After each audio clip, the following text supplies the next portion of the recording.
नमस्ते recording club. मैं RC Sandeep आज 9 अप्रैल 2021 को हाजिर हूं रिकॉर्डिंग क्लब यूट्यूब चैनल पर the story of recording club part 136 लेकर के।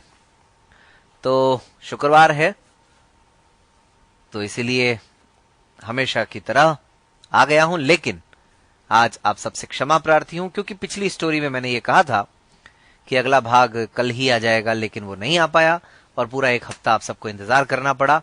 और हमें 5 साल पूरे होने तक 150 तक पहुंचना है, तो उम्मीद कीजिए, क्योंकि 5 साल तो पूरे होंगे ही, समय अपनी रफ्तार से चलेगा ही, हमें भी स्टोरी को करना है, वहां तक पहुंचाना है, यानी 150 तक पहुंचाना है। और हाँ, 5 साल और आप सबके 5 मिनट रिकॉर्डिंग क्लब की किसी भी गतिविधि से यदि आप प्रभावित हुए हो तो बहरहाल एक बार फिर से क्षमा प्रार्थी हूं।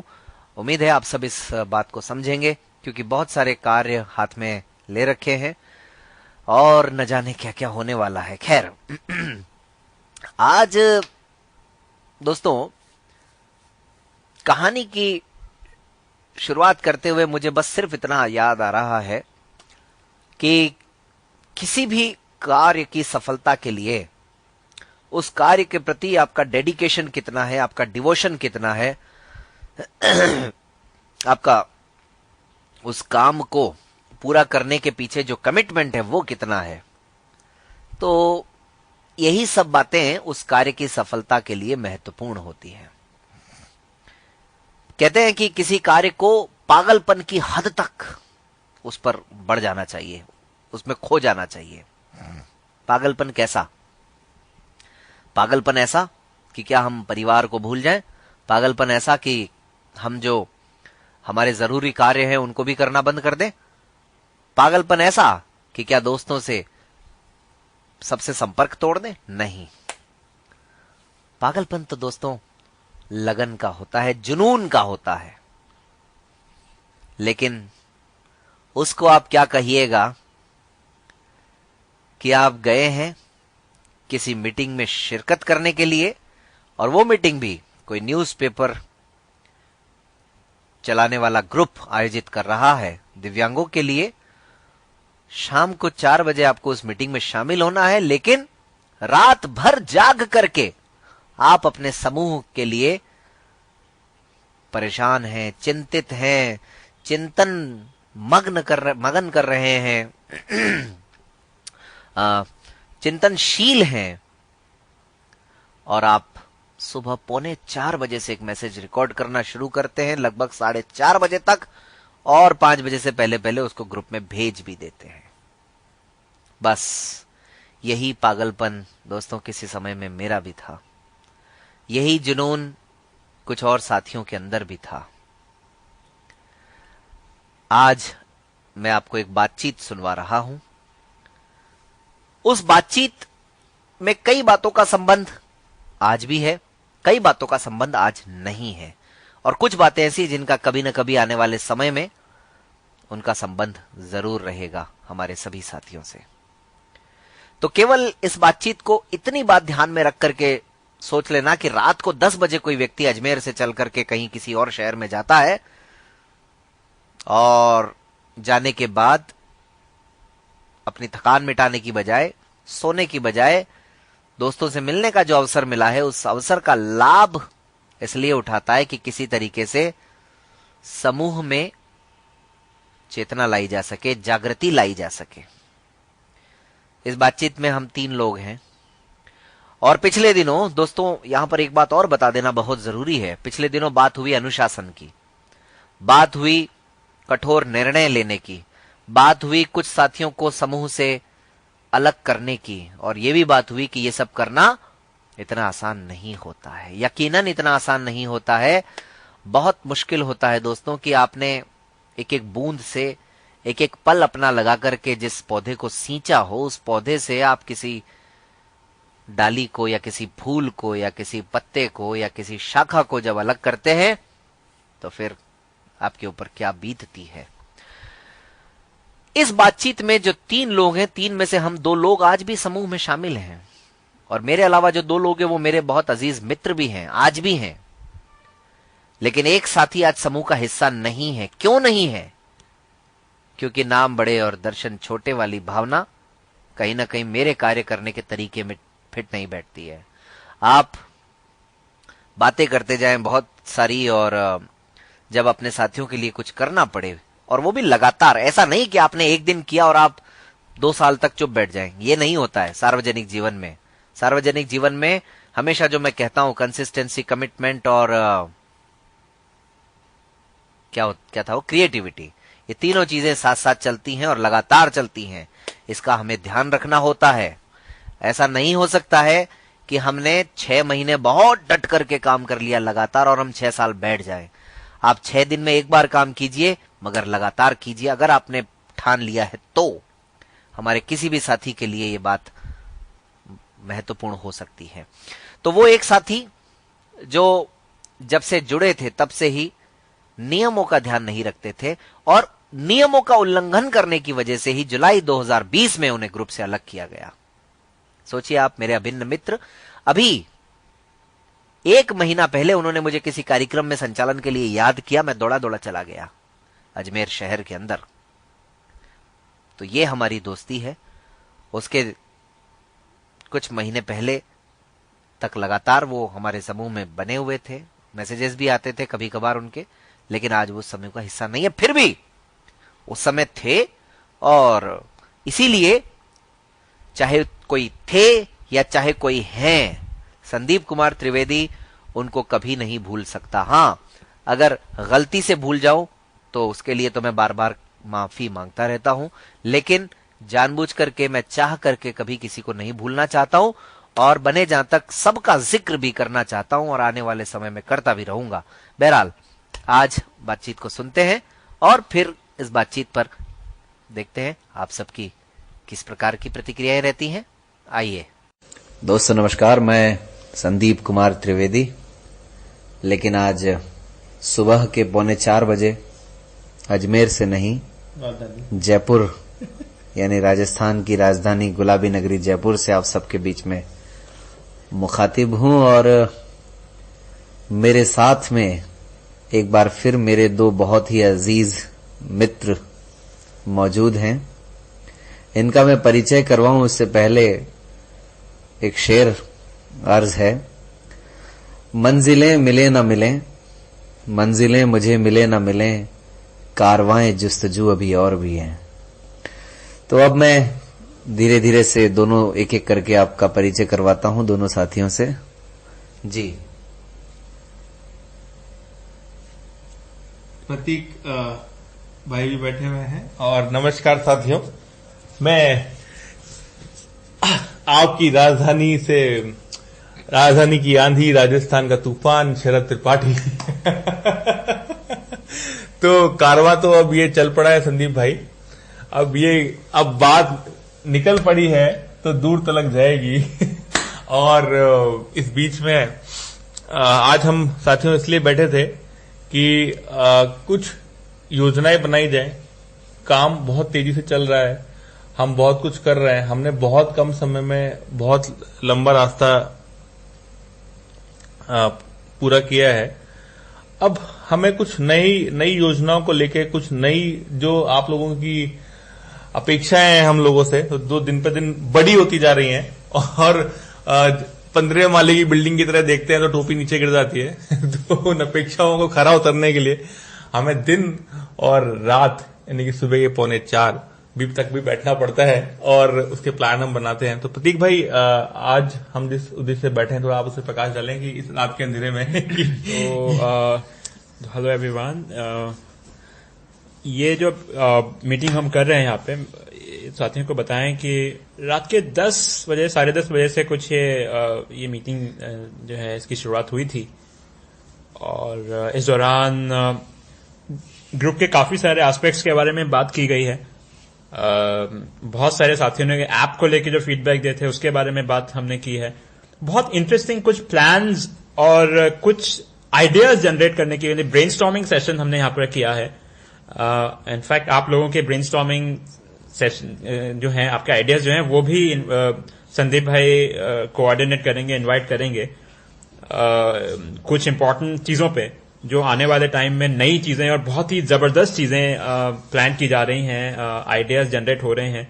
इसके अलावा जयपुर इस मीटिंग का एक पर्पस ये भी है कि कुछ लोगों से मिलके और ग्रुप के बारे में क्या नई चीजें की जा सकती हैं और किस तरह से ग्रुप को और एम्पावर और पावरफुल बनाया जा सकता है, उसके बारे में भी डिस्कशन। तो आज की जो मीटिंग है ये बहुत अभी तक प्रोडक्टिव रही है। काम के अलावा इसमें काफी सारे फन एलिमेंट्स भी रहे हैं। अभी 5-6 घंटे की मीटिंग हुई है। आज पूरी रात जो है ग्रुप के बारे में डिस्कशन में ही गई है। तो कुछ इस तरह का सेशन अभी तक है मेरे ख्याल से। दोस्तों मैं आपको बताऊं, लगभग रात को 10 बजे मैं यहां पहुंचा था जयपुर। जैसा कि प्रतीक भाई ने बताया, 10:30 पौने 11 के आसपास से हमारा ये बातचीत का सिलसिला शुरू हुआ और वो धीरे धीरे एक मीटिंग में तब्दील हुआ और अभी तक आप देखिए नॉन स्टॉप हम लोगों की बातचीत, मीटिंग, मस्ती, जो कह लें आप इसको, क्योंकि एकदम गंभीर होकर के कोई काम नहीं होता है, आप सब जानते हैं। लेकिन एक्चुअली हमें जो करना है उसमें हमें गंभीरता हमारी दिखनी चाहिए और हमारी गंभीरता इस बात में है कि हमारा ये ग्रुप नए नए उदाहरण प्रस्तुत करे और कुछ ऐसा करे जो कहीं और नहीं किया जाता। तो प्रतीक भाई, मैं आपसे ही शुरुआत करूं। ऐप के बारे में बहुत से सजेशंस ऑलरेडी हमारे पास आ चुके हैं, तो मैं सीधे आपसे बिना किसी मतलब भूमिका के क्वेश्चन सीधे ही आपके सामने दाग देता हूं कि नेक्स्ट अपडेट हमारे दोस्तों को कब मिलने वाला है? देखिए, कोशिश कर रहे हैं कि नेक्स्ट वीक के अंदर जो फीडबैक्स आए हैं उनको सॉर्ट कर लिया जाए। जो फीडबैक आए हैं उनका एक अभी तक काफी सारे आइडियाज की लिस्ट बनी है, जैसे आज भी हमने कुछ आइडियाज पे बात की है और उसके पहले भी हम करते रहे हैं। तो एक लिस्ट बना के, और हमारी कोशिश ये है कि अगले 10 दिन के आसपास में हम उस पर काम स्टार्ट कर दें और उसके बाद जितना जल्दी वो आइडियाज इम्प्लीमेंट हो, साथियों को एक नया अपडेट मिलेगा जिसमें काफी सारे वो फीचर्स होंगे जो डिमांड किए गए हैं, जो लोगों ने फीडबैक देके, और जो कुछ ऐसी प्रॉब्लम्स भी आ रही हैं कुछ साथियों को, उन प्रॉब्लम्स को भी रिजॉल्व किया जाए। तो प्रतीक भाई, एक जब प्रॉब्लम्स की आपने बात की तो एक बहुत सिंपल सी प्रॉब्लम है लेकिन वो बड़ी मेजर हो गई है कि कई साथी हमारे पासवर्ड्स भूल चुके हैं दरअसल। तो उसके लिए आपने इस ऐप को डेवलप करते समय कुछ ऑप्शन रखा था या नहीं रखा था, स्किप हो गया या वो वर्क नहीं कर रहा है या क्या, कुछ बता पाए आप इस बारे में? एक्चुअली फॉरगॉट पासवर्ड का ऑप्शन अवेलेबल है। जहां आप लॉगिन का बटन देखते हैं उसी के आगे एक फॉरगॉट पासवर्ड का बटन अवेलेबल है, जिसपे जब आप क्लिक करते हैं तो आपको अपना मोबाइल नंबर, जो रजिस्टर्ड मोबाइल नंबर है आपका, वो डालना होता है। तो उस मोबाइल नंबर से एसोसिएटेड ईमेल एड्रेस जो आपने डाला था अपने अकाउंट पे, वहां पर एक ईमेल आपके पासवर्ड के साथ में आपको ईमेल कर दिया जाता है। उसके मदद से अपना पासवर्ड आप जो है ना रिट्रीव कर सकते हैं। कभी कभी ऐसा होता है कि वो ईमेल स्पैम या जंक फोल्डर में जाके अराइव होता है, तो साथी जब उसको यूज करें तो ये भी देख लें कि अगर वो इनबॉक्स में नहीं है तो हो सकता है कि वो जंक मेल या स्पैम मेल फोल्डर में मिल जाए। और उसके अलावा अगर किसी रीजन से आपको ईमेल नहीं मिला है तो अपने फीडबैक जरूर बताइएगा, ताकि अगर किसी तरह का प्रॉब्लम उसके बाद में भी फेस हो तो उसको रिजॉल्व किया जा सके। प्रतीक भाई, एक हालांकि रिकॉर्डिंग क्लब ऐप की तो बात नहीं, लेकिन एक ऐप डेवलपिंग से ही जुड़ा हुआ एक क्वेश्चन आया था। हमारे एक मित्र हैं कल्याण सिंह जी, मध्य प्रदेश से। तो उनका एक क्वेश्चन आया था कि यदि वो अपने ऑफिस के सिस्टम को लेकर के या आसपास के सराउंडिंग्स को लेकर के कोई ऐप अगर डेवलप करना चाहें, या मतलब वैसे ही कोई अगर ऐप वो करना चाहें किसी फैसिलिटी को लेकर के, तो क्या सजेस्ट करेंगे आप उनको किन किन बातों को पहले सीखना होगा, या ये कितना मुश्किल, कितना आसान, किस तरह का ये ऐप डेवलपिंग का काम है? क्योंकि हमने देखा है कि गूगल के प्ले स्टोर पे कई सारे ऐसे ऐप्स हैं, उनकी मदद से भी लोग ऐप क्रिएट तो कर लेते हैं लेकिन वो ऐप एफिशिएंट नहीं होते हैं। तो एक अच्छा ऐप अगर हो तो वो आप डायरेक्ट आपको वो ऑफर करें या क्या करें, आप थोड़ा इसके बारे में बताएं। एक्चुअली ऐप डेवलपमेंट जो है, देखिए कोई भी किसी भी तरह का जो एप्लीकेशन है, चाहे वो कंप्यूटर के लिए हो या मोबाइल के लिए हो या दूसरे और डिवाइसेस के लिए हो, आप जानते हैं कि आजकल ऐप्स जो हैं वो मोबाइल और कंप्यूटर के अलावा टीवी के लिए, वॉशिंग मशीन्स के लिए और बहुत सारे और डिवाइसेस, फ्रिज के लिए, ऐसे बहुत सारे हमारे इलेक्ट्रॉनिक डिवाइसेस के लिए भी एप्स आते हैं। तो किसी भी तरह का ऐप बनाने के लिए उसकी प्रोग्रामिंग करनी होती है। प्रोग्रामिंग दरअसल एक प्रोसेस है जिसको कुछ लैंग्वेजेस, प्रोग्रामिंग लैंग्वेजेस, अगर बहुत साधारण भाषा में समझा जाए तो एक ऐसी लैंग्वेज उसको कंप्यूटर समझ सकता है। आमतौर पे वो भाषा बाइनरी लैंग्वेज कहलाती है। At the end of the pyramid जो है वो बाइनरी लैंग्वेज है, जो 0 और 1 में समझती है। उस लैंग्वेज को बाइनरी लैंग्वेज के ऊपर बहुत सारी हाई लेवल लैंग्वेजेस हैं, जैसे कि आपने नाम सुना होगा C++ का या जावा का या .NET का। इस तरह की और लैंग्वेजेस हैं जो थोड़ी सी ज्यादा इजी हैं समझने और समझाने में, लेकिन वो बाइनरी में ही कन्वर्ट होती हैं जाकर, और उसकी सहायता से कंप्यूटर को अपने इंस्ट्रक्शंस को समझाया जाता है, प्रोग्रामिंग की जाती है। तो वो एक ऐसा प्रोसेस है। मैं अगर अपनी बात करूं तो मैंने 4 साल की इंजीनियरिंग की है। उसके पहले मैं 2-3 साल एज अ फ्रीलांसर अपने स्कूल टाइम से काम करता रहा, और उसके बाद कुछ 7-8 साल का मुझे प्रोफेशनल एक्सपीरियंस है एप्स बनाने का या दूसरे और सोल्यूशन बनाने का। तो मुझे लगता है कि उतना टाइम देने के बाद आप उस प्रोसेस तक पहुंचते हो कि आप कम से कम एक अच्छा हाई लेवल ऐप बना सको। हो सकता है आप 10 साल की जगह 5 साल में बना पाए, लेकिन एक प्रोसेस को सीखना मेरे ख्याल से पॉसिबल तभी होगा जब, मतलब प्रोसेस को सीखा जाए तभी आप ऐप बनाए जाएं।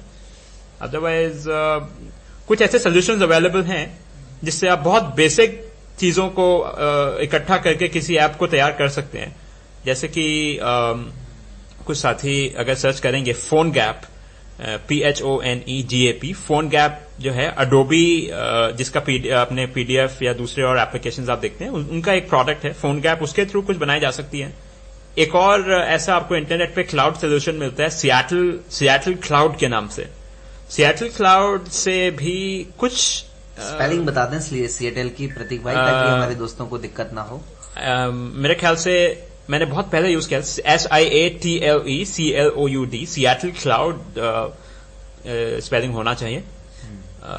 तो उसको यूज करके भी कुछ बहुत ही जो ज्यादा यूज करने वाली फंक्शनैलिटीज हैं, दरअसल वो अवेलेबल हैं। आप उनको ड्रैग एंड ड्रॉप करके अपने एप्लीकेशन में लेकर आ सकते हैं। उसमें कुछ प्रोग्राम तो नहीं किया जा सकता, लेकिन बहुत ही मिनिमम लेवल ऑफ फंक्शनैलिटीज आप अपनी ऐप में ला सकते हैं। यानी एक ऐप, मतलब एक ऐप का टेक्सचर बना सकते हैं, लेकिन उसको बहुत ज्यादा उसकी यूटिलिटी कितनी होगी वो नहीं कह सकते। हाँ, आपके वो पर्पस पे डिपेंड करेगा। अगर आपको बहुत ही सिंपल ऐप चाहिए जिसमें सिर्फ कुछ बातें, सिर्फ इन्फॉर्मेशन हो। अच्छा प्रतीक भाई, तो हमारे बहुत से साथी डिफरेंट वर्क प्लेस पर काम करते हैं, और कई सारे बहुत एक्टिव भी हैं, बहुत NGO से भी। अगर किसी को ऐप बनवाना हो तो वो क्या आपसे कांटेक्ट कर सकते हैं?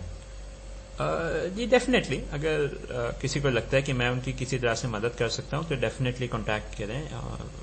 जी ओके, हाँ, वो थ्रू प्रॉपर जो प्रोसेस है वो आपसे वो कांटेक्ट करें, और है ना, बिल्कुल। तो चलिए थोड़ा सा शरद भाई की तरफ भी आते हैं। शरद भाई, आकाशवाणी पे आप लोगों के इंटरव्यूज करते रहते हैं, लेकिन आज हम आपका इंटरव्यू ले रहे हैं। क्या बात है, क्या बात है। कैसा लग रहा है? हाँ, बेहतरीन। और ये बताइए साथ के साथ कि ये रिकॉर्डिंग क्लब आपके आकाशवाणी पे कब आने वाला है? मेरी पूरी कोशिश है कि हम इस प्रकार के जो इनिशिएटिव्स हैं उसको AIR के माध्यम से देश दुनिया तक पहुंचाएं, दूर दूर तक ये जाए, मीडियम वेव पे भी और शॉर्ट वेव पे भी, और दूर दराज की ढाणियों में तक हमारा रिकॉर्डिंग क्लब का जो इनिशिएटिव लोगों तक पहुंचे। तो इसके लिए हम बहुत जल्दी कोशिश कर रहे हैं कि हम लोग युवाणी में इवनिंग में हम लोग एक संदीप भाई और जो ग्रुप के कुछ और साथी हैं उनके साथ एक ग्रुप डिस्कशन हो जाए उस पर, और लोग जान पाए कि युवा और खासतौर पे हमारे स्पेशल विजुअली इम्पेयर्ड साथी भी किस प्रकार से अपनी बात को आगे बढ़ा रहे हैं और खुद की पहल कर रहे हैं। तो इससे हमने कहा भी है कि इससे अनरजिस्टर्ड दिल से दिल का initiative by person with visual impaired, और वो लोग जो इंटेलेक्चुअल भी हैं और उनके पास नजर नहीं तो नजरिया तो है अपना। क्या बात है, बहुत बढ़िया। तो शरद भाई, नींद वींद तो नहीं आ रही है? मैं बताऊं कि पूरे डिस्कशन के दौरान जितना ज्यादा मेरे ख्याल सबसे ज्यादा शरद भाई सोए हैं। प्रतीक भाई ये बोल रहे थे, प्रतीक भाई मैं बता दूं। और एक बात दोस्तों मैं ऐड कर दूं, शरद भाई बोले उससे पहले कि जैसे ही ये मैसेज रिकॉर्ड करने की बात आई, शरद भाई की नींद गायब हो गई। नहीं, लेकिन अभी आप सुन रहे हो, मैंने एक हल्का खर्राटा बीच में भी लिया था। तो मैं बता दूं कि प्रतीक भाई जो है अभी 4 दिन से सोए नहीं है, और अभी फिर से 7 बजे इनका एक अपॉइंटमेंट फिक्स है। अभी थोड़ी देर बाद नहाएंगे और 7 बजे निकल जाएंगे फिर से। तो ये इस प्रकार के वर्कोहलिक व्यक्ति हैं, और इस प्रकार के वर्कोहलिक व्यक्ति के साथ काम करते करते हमारे ग्रुप में भी एक इनके काम और इनके पसीने की खुशबू और बहुत जल्दी मिलेगी आप सभी को। ऐप के रूप में तो खैर उसका परिचय मिल चुका है, लेकिन आगे अभी तो ये जस्ट बिगिनिंग, अभी तो हमें बहुत दूर जाना है दोस्तों।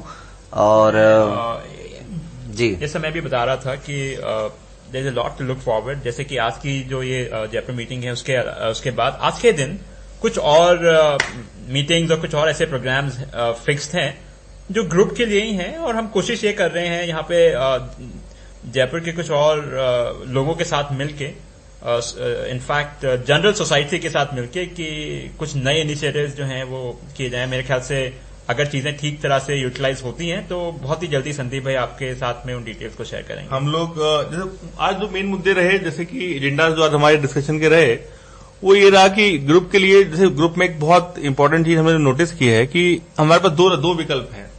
या तो हम लोग सेल्फ फाइनेंसिंग करें और खुद का कंट्रीब्यूशन जो हमारा है उससे हम ग्रुप को चलाएं, जिसमें कहीं ना कहीं काफी हद तक कमी है, और हम अपने लेवल पे अपने ही संगठन को मजबूत करने के लिए हम उस तरीके से फोर्स, या जिसे हम कहते हैं फाइनेंशियल सपोर्ट, वो हम जो हमें भेजना है नियमित रूप से डिसिप्लिन तरीके से, उसमें कहीं ना कहीं एक मेजर डेंट है, कमी है। और उसके कारण से हमारे पास विकल्प बचता है कि अब क्योंकि हम तो रुकेंगे नहीं, हम तो आगे बढ़ेंगे, और जो हमारे संग आगे चलना चाहता है वो चले, और जो रुकना चाहता है वो रुक सकता है।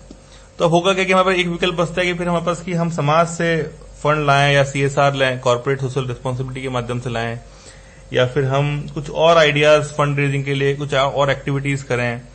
तो आज तो मेन मुद्दा एक रहा जो फंड रेजिंग का रहा, जिसमें हमने कुछ एक्टिविटीज अभी प्लान की हैं, तो वो बहुत जल्दी एक्टिविटीज क्या रहेंगी संदीप भाई डिस्क्लोज करेंगे आपसे। तो एक तो एक्टिविटीज रहेंगी, तो उन एक्टिविटीज में आपको बढ़ चढ़ के अपनी भागीदारी निभानी है, और जब तक हम अपनी सेल्फ फाइनेंसिंग वाले मॉडल पर डिसिप्लिन तरीके से काम ना कर पाए, तब तक हमें यही रास्ते अपनाने पड़ेंगे। और इसके लिए समय जो कि राजधानी में हम चूंकि बैठे हैं, तो हम लोग हमारा बैड एंड बेटर भी कमाते हैं, उसके बाद जो समय मिलता है वो ग्रुप और समाज के इस प्रकार के इनिशिएटिव्स को देते हैं। तो ये चैलेंज भी हमारे सामने है। दूसरा ये रहा कि हम खास तौर पे, मैं लॉबिंग वर्ड तो यूज नहीं करूंगा, कि नेटवर्किंग किस प्रकार से करें ग्रुप के लिए, जिससे कि हमारे ग्रुप की जो आवाज है वो देश के लीडरान तक भी पहुंचे और समाज के कुछ अन्य लोगों तक भी पहुंचे, कि हम लोग सिर्फ एक ग्रुप में आपस में ही नहीं कर रहे हैं ये चीज, और लोग भी जाने, जिसमें कुछ शहर के बिजनेसमैन हैं वो जाने, एक्चुअली हम जो कर रहे हैं वो लोगों तक जाए। तो हम उन सब चीजों के लिए भी एक नेटवर्किंग के दौर भी चलाएंगे शहर में, राजधानी में खास तौर पे, और जिससे कि आप लोगों की जो ये मेहनत है वो और लोगों तक पहुंच जाएगी। तीसरा हमारा हमारा मेन एक कंसर्न और था कि ग्रुप के जो मैनेजमेंट है, ओवरऑल जो एडमिनिस्ट्रेशन है, जिसमें हमारे को मैन पावर चाहिए, रीडर्स चाहिए, किस प्रकार का कंटेंट होगा, कंटेंट को कैसे डिजाइन कर सकते हैं, जो हमारे सुनने वाले जो हमारे साथी हैं उनको कैसे हम इंसेंटिवाइज कर सकते हैं। और कि एक बात बहुत ज्यादा हम भी डिस्कशन भी कर रहे थे कि मेरे ख्याल से साथियों का जो रिस्पॉन्स है उसमें कहीं ना कहीं बहुत कमी महसूस की गई है आज के डिस्कशन में। जैसे कि बहुत प्रोमिनेंटली ये बात डिस्कशन हो रही थी कि जो कंटेंट आ रहा है उसके बारे में फीडबैक, रिस्पॉन्सेज, जो साथियों के बहुत कम लोग उसके बारे में रिस्पॉन्स देते हैं। ऐसा लगता है कि जितनी मेहनत की जा रही है उसको रिस्पॉन्स नहीं किया जा रहा है, रिस्पॉन्ड नहीं किया जा रहा है उस तरह से। तो इनफैक्ट साथियों से ये रिक्वेस्ट भी है कि चाहे वो न्यूज़पेपर्स हों, चाहे वो बुक्स हों, चाहे वो दूसरे और तरह के कंटेंट मटेरियल हों, जब आप उनको सुने तो अपना फीडबैक जरूर देते रहें टाइम टू टाइम, ताकि कैसे उसको बेटर किया जा सकता है। और अप्रिसिएशन जो है वो देखिए, जैसे कि हम फाइनेंशियल कंट्रीब्यूशन की बात कर रहे थे, फाइनेंशियल कंट्रीब्यूशन जो है वो किसी इनिशिएटिव को ड्राइव करता है, लेकिन उसके साथ साथ में अप्रिसिएशन भी ड्राइव करता है। अगर आप फीडबैक नहीं देंगे, अगर आप रिस्पॉन्ड नहीं करेंगे, तो मेरे को लगता है कि किसी पॉइंट पे जाके जो काम कर रहे होते हैं उनको डीमोटिवेशन जैसा फील होता है। तो अच्छा या बुरा आपको जो भी लगे उसके बारे में फीडबैक और रिस्पॉन्स जरूर देते रहें। इसकी बहुत कमी महसूस की जा रही है। आज की मीटिंग में एक मेजर एजेंडा से इस बारे में बात हुई है। हम कुछ चीजें प्लान हुई हैं। संदीप भाई, फिर आपसे जब चीजें फाइनल होंगी तो डिस्कशन करेंगे कि उसमें क्या रिकॉर्डिंग क्लब ग्रुप कोशिश कर सकता है, लेकिन इंडिविजुअल तौर पे हम सबने कोशिश करनी होगी कि अपने रिस्पॉन्सेज जो है वो देते रहें। जैसे फॉर एग्जांपल आपका जो फीडबैक है वो हमारे लिए ऑक्सीजन है। जैसे फॉर एग्जांपल अभी कुछ कारणों से, प्रशासनिक कारणों से पत्रिका जो है, राजस्थान पत्रिका जो है दो दिन से आई थिंक आपको अवेलेबल नहीं हो पाया है ना, से नहीं आ रहा है ना, तो आपको अवेलेबल नहीं हो पाया। तो अब तक तो बॉम्बार्डमेंट हो जाना चाहिए था हम लोगों के ऊपर, संदीप भाई के ऊपर, तो वो बॉम्बार्डमेंट आप लोगों ने नहीं किया। जब तक आप लोग ये लोग नहीं करेंगे तो हमको ऑक्सीजन नहीं मिलेगा। तो हमने कर दिया। हमने लेकिन दोस्तों, जब मैं जयपुर में आज आया हूं और जब से ये हमारी बातचीत शुरू हुई है, तो पहला ही प्रश्न मुझसे ये दागा प्रतीक भाई ने कि यार ये एक बताओ कि ये राजस्थान पत्रिका क्यों नहीं आ रहा भाई। तो मैं बिल्कुल स्पीचलेस हो गया। मैंने कहा मैं क्या जवाब दूं। जो व्यक्ति मतलब कभी कभार अपने बिजी शेड्यूल में से टाइम निकाल करके न्यूज़पेपर सुनते हैं, और वो जब ऐसा पूछ रहे हैं तो फिर जो रेगुलर जो सुनते हैं उनकी तरफ से तो कोई ऐसे प्रश्न आए नहीं। मैं क्या जवाब देता। तो मैं जवाब नहीं दे पाया, लेकिन मैंने सिर्फ इतना कहा कि ये बहुत इमोशनल टॉपिक है और मैं बहुत दुखी हूं। ग्रुप में मेरा जो मैसेज आया था वो इन लोगों ने सुना नहीं, तो इनको ध्यान भी नहीं है, तो इन्होंने देखा नहीं। लेकिन कम से कम एडिटोरियल वाला पार्ट ऐसा है जो कहीं से भी रिकॉर्ड करवाया जा सकता है, तो क्योंकि उसमें कोई इतना मुश्किल भी नहीं है, वो सीधा सीधा रीड करना है, उसमें निशान वगैरह भी नहीं लगाने होते हैं। तो मुझे बहुत खुशी भी हुई एक तरह से, और मुझे ये मैंने एक चैलेंज भी एक्सेप्ट किया कि कम से कम अब ऐसा कुछ हो, ये चाहे कुछ भी हो जाए, न्यूज़पेपर कभी नहीं रुके, चाहे कुछ भी हो जाए। ये मुझे मैसेज यहां से मैं लेकर के जा रहा हूं। और शरद भाई, बाकी चीजों पे तो खैर बाद में चर्चा करेंगे। इसमें लास्ट में बताना चाहता हूँ, फॉर एग्जांपल जैसे जो अखबार जो होता है वो जैसे मेरे फादर राजस्थान पत्रिका में ही है, तो मैंने अखबार की छपाई और अखबार के ऑफिसों का माहौल, खासतौर पर रात का माहौल, मैंने बहुत गंभीरता से देखा है। मतलब मैं जिया हूं, मैंने वहां पर जब लाखों अखबार मशीन में से गिर रहे होते हैं तेजी से छप छप के, और पत्रकार लगे हुए हैं, कंप्यूटर न्यूज रूम के अंदर भगदड़ मची हुई है, तो मैंने वो माहौल देखा है। और मैंने हड़तालों का माहौल भी देखा है, जब कर्मचारी यूनियन हड़ताल कर देती है और फिर भी लेकिन मालिक जो होता है, वो जो भी उसका एंटरप्रेन्योर होता है, जो भी वहां का लीडर होता है या एडिटर होता है, वो पूरी ताकत लगाता है और एनी हाउ करके वो अगले दिन अखबार छापता है। मतलब अखबार कभी बंद नहीं होता। आई थिंक अगर कोई हमारा राष्ट्रीय महोत्सव हो और दिवाली जैसा त्योहार हो तो छुट्टी हो सकती है अखबार की। इसके अतिरिक्त कभी अखबार नहीं रुकता, चाहे हड़ताल ही क्यों ना हो जाए। तो वही भावना हमारे अंदर भी होनी चाहिए कि हम लोग चाहे किसी भी प्रकार की स्थिति में आ जाएं, तो हमें जब एक वॉइस ओवर करके अखबार को पेश करना है, तो ये हमारे लिए अखबार छापने का चैलेंज ही है जो संदीप भाई रोज लेते हैं। तो हमें भी उसी भावना के साथ में रोज प्रोटेक्शन करना चाहिए। वही कि मेरे ख्याल से हम सबको उसमें कंट्रीब्यूट करना पड़ेगा। अगर वो नहीं संदीप भाई कर पा रहे हैं तो क्या ऐसा, जैसे कि क्या ऐसा हो सकता था कि कुछ साथी साथ सामने आकर ये चैलेंज ले सकते थे। बिकॉज मुझे लगता है कि ये काम है, ये संदीप भाई लीड तो कर रहे हैं, लेकिन हमारी सबकी कलेक्टिव रिस्पॉन्सिबिलिटी है। बिल्कुल सही कह रहे हैं भाई। इंशाल्लाह कल आप सुनेंगे एक बार और तो कुछ ठीक रहा। बस ये मैं भी यही दोस्तों उम्मीद करता हूं कि शायद कहीं से ऐसी आवाज आए किसी कोने से देश के कि यार चलिए आप न्यूज़पेपर आज नहीं करवा पा रहे हैं तो कुछ हिस्सा हम करवा सकते हैं। खैर धीरे धीरे वो भी आएगा कल्चर, कोई दिक्कत नहीं है। आज बहुत से मुद्दों पर चर्चा हुई है, तो बाकी बहुत इंपॉर्टेंट ऐसी बातें हैं जो सस्पेंस रखा जाए तो ज्यादा अच्छा है। शरद भाई, आज एक महत्वपूर्ण बैठक है आपकी, हमारी, प्रतीक की, और सूर्य सर भी उसमें शामिल हैं। दिन में 4 बजे राजस्थान पत्रिका के साथ एक एहसास इनिशिएटिव करके, एहसास पार्ट 2, तो थोड़ा हमारे दोस्तों को रूबरू करवाएं कि ये एहसास क्या है। ये एक्चुअली एहसास है हमारे संघर्षों का, हमारे स्ट्रगल का, हमारी लड़ाई का, हमारे जीवन को जीने के तरीके का, बाकी के लोग जान पाए, समाज के और लोग जो हमसे वाकिफ नहीं है। जब हम रेस्टोरेंट में प्रतीक भाई और हम लोग अंग्रेजी बोलते हुए किसी शहर के किसी बड़े 5 स्टार होटल में घुसते हैं, तो लोग सोचते हैं कि ये कहां से आ गए और टकराते हुए कुछ घुसते हैं अंदर। तो वो लोग एहसास होता है कि हम लोग भी कुछ कर सकते हैं और हम लोग कुछ कर भी रहे हैं। तो या फिर सचिवालय में जब मेरा जाना होता है और उसी प्रकार के लंबे कुर्ते में, और जब मैं घुसता हूँ गाड़ी से उतरता हूँ सचिवालय में, तो लोग सोचते हैं कि ये कहाँ से आ गया है। तो ये सारी बातें हैं। तो एहसास एक कैंपेन है राजस्थान पत्रिका का, जो कि बहुत महत्वाकांक्षी कैंपेन है, एहसास कराने का लोगों को कि हम लोग भी कुछ कर सकते हैं, हमारी लड़ाई है, हमारे कुछ स्ट्रगल है, हमारे कुछ मुद्दे हैं, हमारे कुछ हकूक हैं। तो इन सारे विषयों को लेके पत्रिका ने एक साल पहले, लगभग 1.5 साल पहले एक ऐसी मीटिंग शुरू की थी जिसमें मेरा जाना हुआ था, और प्रतीक भाई भी हमसे फिर बाद में जुड़े। मैंने प्रतीक भाई को बताया तो प्रतीक भाई ने इसमें बढ़ चढ़ के अपनी भागीदारी की। इनफैक्ट मैं बीच में वहां से कुछ समय की निरंतरता को तोड़ के निकल गया, लेकिन प्रतीक भाई ने उसको नियमित रखा और मुझसे बेहतर प्रतीक भाई ने उसमें कंट्रीब्यूट किया, रिसर्च की कई मुद्दों पर लेके, एक्सेस ऑडिट किया वेबसाइट्स का। और 2-3 इंपॉर्टेंट चीजें बताऊं जो एहसास के कैंपेन के थ्रू हुए हैं। मेरे ख्याल से साथियों ने रिकॉर्डिंग क्लब के अभी अवेलेबल नहीं हुई है, न्यूज सेक्शंस को शायद सुना हो। ब्रेल में छपा है, ब्रेल समाचार में छपा है, और हाँ ब्रेल समाचार में छपा है। नहीं, उसकी कटिंग्स मेरे पास हैं, वो रिकॉर्डिंग में आएंगी ग्रुप में। तो बेसिकली एहसास कैंपेन जब लास्ट टाइम हुआ तो उसमें 2-3 बहुत इंपॉर्टेंट चीजें हुई। एक तो ऑडिटिंग वाला पार्ट हुआ, जिसमें कुछ जो फिजिकल बिल्डिंग थी जयपुर और उसके अलावा दूसरे शहरों में भी, मेजरली जयपुर, क्योंकि ज्यादातर राजस्थान गवर्नमेंट के जो डिपार्टमेंट्स हैं वो जयपुर में हैं। तो एक पूरी टीम तैयार की गई, मैं जिसके ऑर्गेनाइजेशन लीडरशिप रोल में था, शरद भाई, मैं और कुछ 1-2 लोग और।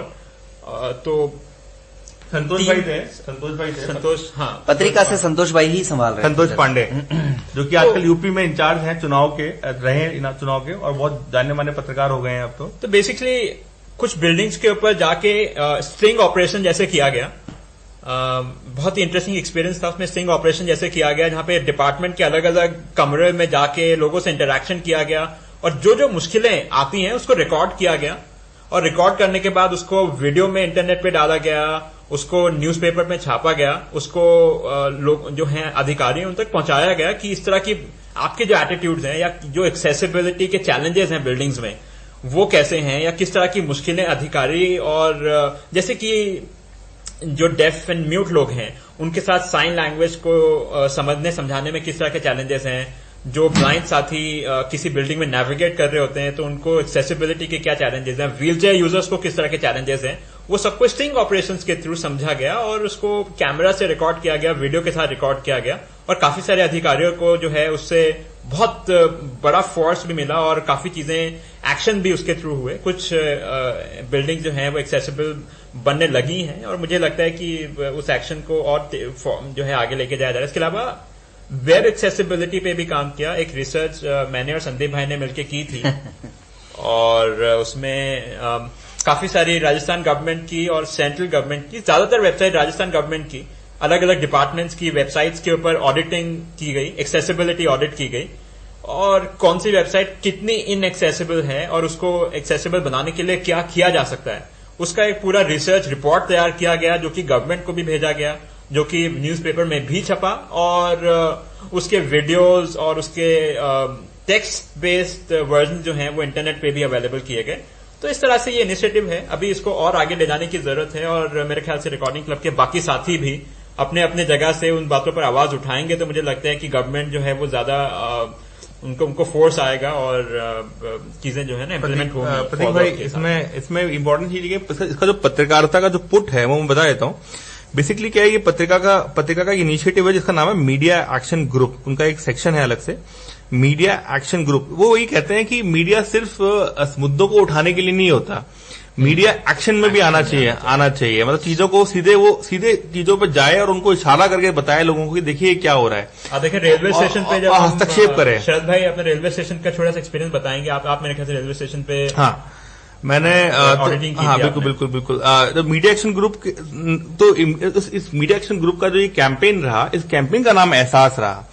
तो अब हुआ ये कि इस एहसास में हमने रेलवे स्टेशन जैसे बताया, हमने अस्पताल भी किए, हमने पुलिस स्टेशन किए, और हम इनफैक्ट एम्प्लॉयमेंट एक्सचेंज भी किया। हमने वहां रोजगार मांगा, वहां जाके कि हमें रोजगार दीजिए, और काफी हाई हल्ला भी किया, और वो एडिट छपा, उसके वीडियो भी बने। ऐसी तक भी नौबत है कि बहुत इंटरेस्टिंग एक्सपीरियंस हुए, लोग पुलिस तक आई। और दोस्तों मैंने थोड़ा सा सुना था कि एक मित्र हैं हमारे, वो व्हील चेयर पे मतलब रेल की पटरियां क्रॉस कर रहे थे और शायद ट्रेन आ ही चुकी थी लगभग उस समय, ऐसा कुछ हुआ था शायद इंसिडेंट। बिल्कुल। मैंने बड़ी ताकत लगाई व्हीलचेयर को खींची, तब जाके हम उनको निकाल पाए वहां से। हाँ, और काफी बार जब मैं नगर निगम के ऑफिस में गया तो मुझे लोगों ने गलत तरह से डायरेक्ट किया, मैं गिरते गिरते रह गया और काफी देर तक इंतजार कराया गया, बहुत मुश्किलों से आंसर दिया गया, और जब तक मैंने थोड़ी सी अंग्रेजी में बात नहीं की तब तक वो जो है मुझे समझ रहे थे कि इस पर इन्फॉर्मेशन नहीं दी जानी चाहिए, ये क्या नगर निगम से रिलेटेड मैटर बताएगा। तो इससे काफी सारी मुश्किलें, लोगों के एटीट्यूड, अवेयरनेस की प्रॉब्लम्स, एक्सेसिबिलिटी की प्रॉब्लम ये सामने आई। और इसमें ईमानदारी की बात यह कि प्रतीक भाई और संदीप भाई, इसमें ये ऑलरेडी छपा, जैसा अनुभव रहा वो छपा। इनफैक्ट राजस्थान पत्रिका की जब हमने इसकी शुरुआत की थी तो इसकी पहली बैठक जब हुई थी, इसकी जैसे जो बैठक कल होने वाली है एहसास 2 की तरह, तो एहसास 1 की जैसी मीटिंग हुई तो मैंने खड़े होकर संपादक को यही कहा कि संपादक महोदय, आप सब जो भी करना चाहते हैं वो कर लीजिए, लेकिन हमें पहले बता दीजिए कि हमें स्पेस कितना देंगे और कब तक देंगे। तो उन्होंने हमें एक ही बात कही कि हमें जहां अखबार में आपको लगेगा कि हम आपको जहां जगह दे सकते हैं, हम आपको वहां जगह देंगे और हम 1 साल तक आपको नियमित छापेंगे। और उन्होंने दोनों ही वादे पूरे किए और इनफैक्ट पत्रिका ने हमें फ्रंट पेज तक दिया अपना, जो कि बहुत बड़ी चीज होती है किसी अखबार का मुख्य पत्र पे, मतलब उसके फ्रंट पेज मिल जाना किसी कैंपेन को, वो हमें दिया गया और 1 साल तक नियमित हर मुद्दे पे छपाई की गई और ढंग से छपाई की गई है। इनफैक्ट ये हो गया था कि प्रतीक भाई, संदीप भाई और हम लोगों के नाम तो ना छप के ना हमारे पास ऐसा होता था कि लोग मिलते थे, अजनबी लोग मिलते थे और बोलते अब तो वो हैं जो पेपर में छपे थे। दोस्तों, एक महत्वपूर्ण बात और बता दूं कि हमारे ग्रुप के स्टार्ट होने से पहले का ये सारा घटनाक्रम है। तो ये दरअसल आप इसको शॉर्ट में समझना चाहें तो ये समझ सकते हैं कि जो भारत सरकार ने सुगम्य भारत अभियान शुरू किया है, उससे भी पहले, उससे भी 4-5 महीने पहले, यानी लगभग 2 साल हो गए हैं इस एहसास को शुरू हुए और सुगम्य भारत लगभग नवंबर-दिसंबर 2015 से शुरू हुआ था। तो लगभग उससे भी 4-5 महीनों पहले से राजस्थान पत्रिका ने ये इनिशिएटिव ले लिया था। एहसास वही है एक्चुअली कि सुगम्य, जितना हो सके उतना चीजों को इजी बनाया जाए। इनफैक्ट मैंने जो पढ़े हैं आर्टिकल्स, तो हवा महल तक को नहीं छोड़ा हमारे साथियों ने, वहां जंतर मंतर गया, सिटी पैलेस, और वहां के टूरिस्ट प्लेसेस को कैसे एक्सेसिबल बनाया, यानी आप अंदाजा लगाइए कि क्या गाइड बुक हमारे लिए एक्सेसिबल है, क्या वहां के जो सिपाही हैं वो हमारे साथ उनका व्यवहार कैसा है, मतलब आप समझ सकते हैं कि ये किस तरह का एक इनिशिएटिव है। और अब एहसास पार्ट 2 दरअसल इसीलिए शुरू किया जा रहा है। विशेष बात पता है क्या संदीप भाई जी, इसकी विशेष बात ये थी कि ये इंटर डिसेबिलिटी था, मतलब कि इसमें हमारे साथ व्हीलचेयर यूजर भी चल रहा था, डेफ साथी भी थे, इनफैक्ट इंटेलेक्चुअल डिसेबिलिटी वाले साथी भी हमारे साथ थे। तो चारों, पांचों, छठों, सातों सभी प्रकार की विकलांगता के लोग, 7 प्रकार की विकलांगता के लोगों ने मिलकर साथ में काम किया था। तो इसमें एक एहसास ये भी था कि हम टीम वर्क कर सकते हैं। बहुत बढ़िया। तो ये एक चीज भी हमने सीखी। और दूसरी बात ये है कि अब एहसास 2 जो कि कल हमारी बैठक है, इसमें खास बात यह है कि हमारी भागीदारी हमने की तभी सफल हुआ। मतलब हम लोग अगर पत्रकार महोदय चाहते खुद तो ये नहीं कर पाते, क्योंकि उनको समझ ही नहीं है मुद्दों की। लेकिन अच्छी बात ये भी हुई कि राजस्थान पत्रिका ने अपनी पूरी टीम को लगा दिया। आप देखें कि उनके 4-5 लोग, 6 लोग जो हैं, पूरी टीम स्ट्रिंग ऑपरेशन में हमारे साथ जाती थी और पूरा ऑपरेशन जो है पूरे सुबह से शाम तक वेरी गुड अपना वो रिकॉर्ड करती थी। मेरे ख्याल से किसी ग्रुप के लिए, किसी मीडिया टीम के लिए अपने पूरी टीम को लगा देना, 5-6 लोगों को इसी काम के लिए लगा देना भी बहुत ही बड़ी बात है। इसीलिए पत्रिका के साथ दिल का रिश्ता है कुछ हमारा। और तो दोस्तों, अब एहसास पार्ट 2 शुरू होने का रीजन भी एक्चुअली यही दर्शाता है कि एहसास पार्ट 1 सफल हुआ और जो हमारे अपने लोगों की भागीदारी रही, उससे उनको भी ये लगा कि हाँ, ऐसा नहीं है कि हमने इनिशिएटिव ले लिया और हमारा कोई सपोर्ट नहीं कर रहा। क्यों? क्योंकि अगर राजस्थान पत्रिका ने अगर ये इनिशिएटिव लिया तो हमारी जिम्मेदारी उनसे 10 गुना ज्यादा बढ़ जाती है। और अब कुछ इंपॉर्टेंट बात यह है दोस्तों कि एहसास पार्ट 2 में हम लोग कोशिश यही करने वाले हैं कल की मीटिंग के माध्यम से कि इसको केवल जयपुर तक ही सीमित नहीं रखा जाए, बल्कि जहां जहां पत्रिका जाता है, कम से कम वहां इसको जो है चलाया जाए, ताकि इसमें दोस्तों आप लोग भी भागीदारी कर सकते हैं। संदीप भाई, इसमें ये हुआ था कि एहसास 1 में जब छपना शुरू हुआ और जब फ्रंट पेज मिलना शुरू हुआ, बड़े बड़े लेआउट अखबार के हाफ पेज मिलने लग गए, तो सचिवालय से पत्रिका में फोन आने लगा कि बंद करो यार, ये क्या कर रहे हो तुम लोग, हमारी सरकार गिराओगे क्या? तो इनफैक्ट उनपे काफी फोर्स होने लगा। मीडिया आप जानते हैं कि मीडिया की जो असली ताकत है वो इन्हीं सब कामों से ही नजर आती है दोस्तों। तो सरकार गिरने तक की नौबत वाली बातें उठने लगी थी कि तुम लोग क्या कर रहे हो ये। तो ये सब हमारी भागीदारी से, तो यही भागीदारी चाहते रिकॉर्डिंग क्लब ग्रुप में भी हम लोग अपने साथ अगर रखते हैं तो हमारा मिशन भी सफल हो सकता है इसी प्रकार से। मुझे लगता है कि इस मीटिंग के बाद उसके जो रिजल्ट्स होंगे वो जरूर हम शेयर करेंगे, और पूरी उम्मीद है कि आप जहां पर भी हैं वहां से आप उसमें कैसे कंट्रीब्यूट कर सकते हैं इसके बारे में चर्चा की जाए। वहां पर आपकी भागीदारी कैसे उसमें लाई जा सकती है उसके बारे में ग्रुप में कुछ अगर आप अर्ली मॉर्निंग सुबह कुछ डाल सकें तो हम लोग शाम को फिर हम उसको रिफ्लेक्ट कर पाए मीटिंग में, तो और भी बेहतर रहेगा। हाँ, जी एक्चुअली एक मुहिम में ये रहा था, जैसे कल चर्चा में होने वाला भी है विषय में ये बात कि एहसास वन जो रहा वो स्पेसिफिक जयपुर तक सीमित रह गया किसी हद तक। तो अगर कल राजस्थान पत्रिका के जो संपादकों पत्रकारों की टीम है, अगर वो तैयार होती है, अगर मतलब उनके अभी रुझान हमको मालूम नहीं है क्या है, एजेंडा हमें मालूम है, इसमें ऐसा कोई एजेंडा है संदीप प्रतीक भाई जिसमें वो कह रहे हो कि हम इसको राजस्थान वाइड बनाएंगे?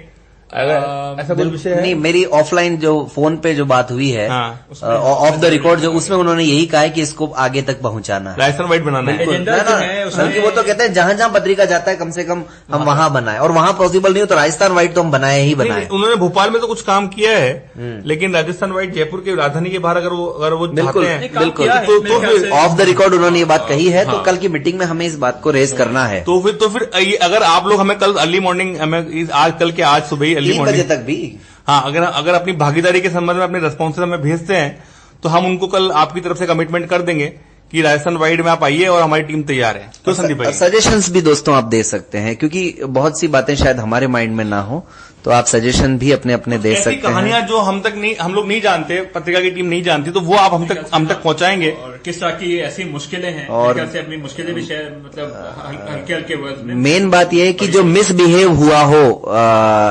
जो अथॉरिटीज है उनका, सरकारी अधिकारी हो, नेता हो, कर्मचारी हो, उनका जो मिसबिहेव हमारे साथ हुआ है, तो हम उनका स्टिंग ऑपरेशन एहसास पार्ट 2 के माध्यम से करेंगे। तो आप वो स्टोरीज, ये बहुत इंपॉर्टेंट बात है दोस्तों, अगर आप वो थोड़ा सा भी क्लू देंगे तो उनका स्टिंग करने में आसानी होगी। हमें 2 बजे तक कंफर्म करते तो हम आपकी हौसला अफजाई पे वहां पर अपनी बात ताकत से रखेंगे। और कल इस टीम को एक्चुअली अब हुआ ये है कि संदीप भाई जैसे चूंकि काफी एक्टिवली निकल के आए हैं, और चूंकि मैं सरकार का पीआर का ही भाग हूं, तो मैं तो बहुत तेजी एग्रेसिवली फ्रंट फेस नहीं हूं। तो हम हमारे इसमें प्रतीक भाई और संदीप भाई इस मोर्चे को संभालेंगे अब एहसास 2 में, क्योंकि एहसास 1 में मैंने काफी काम कर लिया है। तो अब आप लोग भी, अगर नए लोग भी निकल के आते हैं, तो हम तो यही चाहते हैं कि हमारे इस ग्रुप से और नेतृत्व निकल के आए, उदयपुर से निकल के आए। अली असगर भाई को मैं आवाज देता हूं कि वो आए, वो क्यों चुप बैठे हैं भाई।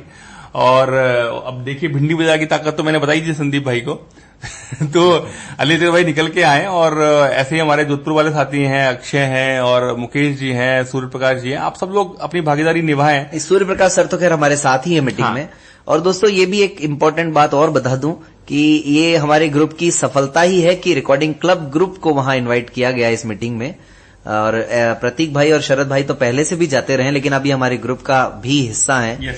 तो इसलिए थोड़ा सा ये समझिए कि आप ग्रुप भी धीरे धीरे ये ग्रुप का रिप्रेजेंटेशन है वहां पर।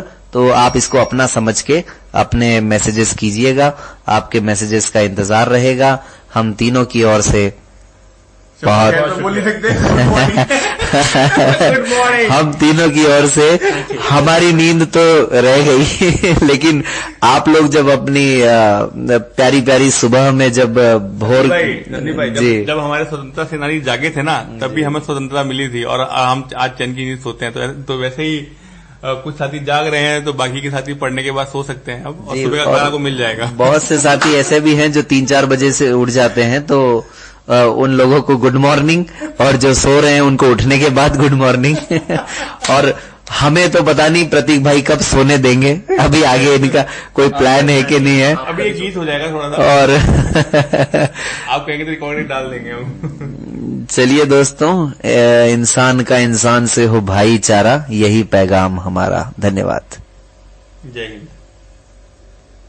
तो उम्मीद है साथियों आप सबको ये बातचीत पसंद आई होगी और आपने बहुत ध्यान से इस बातचीत को सुना होगा। आज का जो ऑडियो है वो थोड़ा सा लंबा है, और बस वो सिर्फ इसलिए कि उन पुरानी यादों को ताजा करने के लिए, अपने दोस्तों को याद करने के लिए इस कहानी के माध्यम से कि इस रिकॉर्डिंग क्लब की यात्रा में कौन कौन से महत्वपूर्ण पल आए हैं। नहीं तो सोचिए क्या जरूरत थी हमें। चलिए रात भर हम जाग गए, मस्ती कर ली, कोई बात नहीं, बात कर ली, वो भी कोई बात नहीं, लेकिन हमें क्या जरूरत थी सुबह 4 बजे, पौने 4 बजे में से उठ करके मैसेज रिकॉर्ड करने की।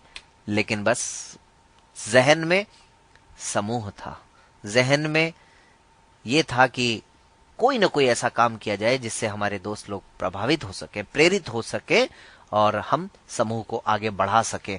और यकीन मानिए ये जून 2017 का जो समय था, इसके बाद से चीजें बहुत तेजी से बदलने लगी। कैसे, वो सब भी आने वाले समय में आप सब सुनेंगे। पिछले एपिसोड में मैंने बात की थी दोस्तों समर्पण भावना की। कल्पना कीजिए हमारे साथ आज इतने लोग इतने सालों से जुड़े हुए हैं, अगर वो नहीं जुड़े होते तो क्या ये सब संभव होता। मैं बार बार कहता हूं कि किसी भी कार्य की कीमत, किसी भी कार्य की तुलना किसी भी दौलत से नहीं की जा सकती है। या सोचिए, कल्पना कीजिए एक व्यक्ति जो रिकॉर्डिंग क्लब के लिए जो लगा हुआ है, रीडिंग का काम कर रहा है, वो अपनी ड्यूटी को निभा रहा है, उसके पास स्मार्टफोन भी नहीं है, एंड्रॉयड फोन भी नहीं है, लेकिन फिर भी जुनून है। बस एक संदीप सर का एक इशारा, संदीप सर का एक निवेदन, एक आग्रह स्वीकार करके वो व्यक्ति जब फोन की व्यवस्था करता है और उसके बाद राजस्थान पत्रिका रिकॉर्ड करके सुबह सुबह साथियों को देने के लिए जब प्रेरित होकर के कार्य करता है, तो फिर ऐसे समूह को कौन रोक सकता है भला बताइए। कितनी ही रुकावटें आई, कितनी ही मुश्किलें आई, कितनी ही परेशानियां आई, लेकिन ये लोगों का प्यार ही तो है, हम सबका विश्वास ही तो है एक दूसरे के प्रति कि आज हम यहां तक पहुंच गए हैं। जी हाँ, अभी जो मैंने घटना सुनाई उसमें मैं निश्चित रूप से जयवंती मैडम का ही जिक्र कर रहा हूं। और चूंकि उनको भली भांति पता था कि न्यूज़पेपर सुबह दिया जाना चाहिए, समय पर दिया जाना चाहिए, इसीलिए उनको पता था कि यह कार्य उनके लिए संभव नहीं है, तो उन्होंने किसी तरीके से अपनी बेटी को मनाया, हर्षिता को मनाया, और उसका परिणाम देखिए, लगभग 1.5 साल हर्षिता ने न्यूज़पेपर रिकॉर्ड करके समूह में प्रस्तुत किया। 1.5 नहीं बल्कि 2.5 साल, जून 2017 से दिसंबर के प्रारंभ तक, दिसंबर 2019 तक या नवंबर के एंड तक 2019 में, तो 2.5 साल हो गए करीब करीब। तो बस आज इतना ही। वैसे ही आज की कहानी थोड़ी लंबी हो गई है, तो आप सब दोस्तों अपना बहुत ख्याल रखिएगा। अभी दोबारा से इस महामारी ने हम सबको डरा रखा है, परेशान कर रखा है, लेकिन हमें डरना नहीं है, हमें तो आगे बढ़ना है। और क्या कहते हुए, पढ़े पढ़ाएं, कुछ सीखें और सिखलाएं। मिलते हैं दोस्तों फिर किसी और मैसेज के साथ। धन्यवाद।